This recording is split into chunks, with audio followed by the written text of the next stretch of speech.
हे काय?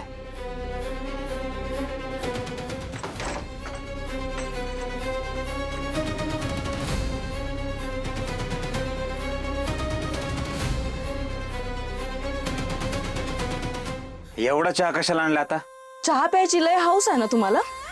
परक्या बाईच्या हातचा चहा प्यायला जाताय, आता बायकोच्या हातचा चहा प्यायचा. लालीजी, तुम्ही आता अति करायला लागल्या. उगाच विषय ताणताय. अति करते ना, तरी प्यायचा घ्या. लालीजी, मी पिणार नाही. तुम्ही काही सांगाल मी काही ऐकायचं का? का? बायकोच्या हातचा चहा गोड नाही लागत असं म्हणलंय का मी? मग चहा प्यावा लागल. नाही पिणार. नाही पिणार? परत एकदा विचारते, चहा पिणार का नाही? ठीक आहे, मी त्या बाईच्या घरी जाते, तिच्या झिंजा उपटते, जाताना अप्पांना आणि जामकरला सोबत घेऊन जाते, सांगते ती बाई माझ्या नवऱ्याला नादाला लावतीये.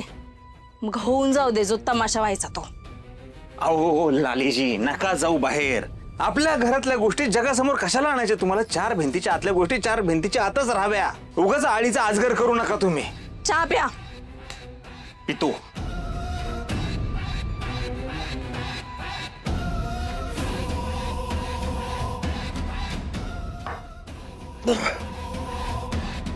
झालं समाधान?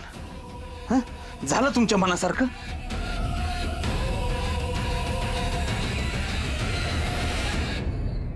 अहो याड लागले का तुम्हाला? का?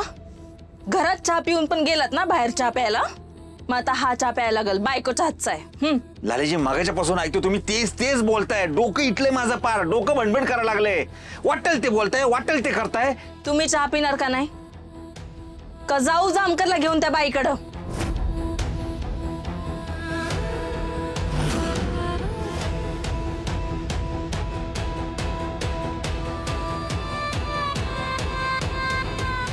झालं समाधान?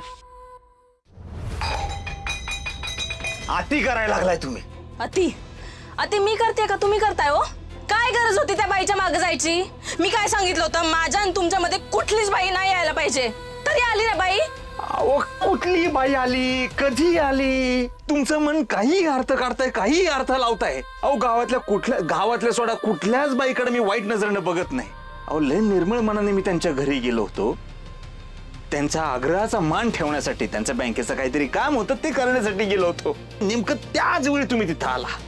अहो माझी एवढी सुंदर बायको असताना मी कशाला बाहेर माती खाईन?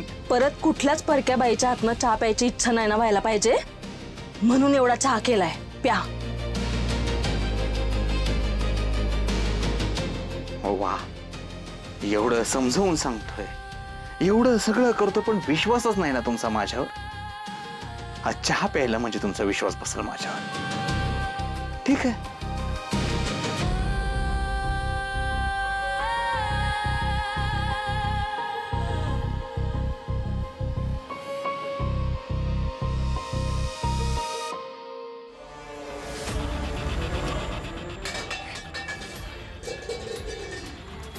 झालं समाधान?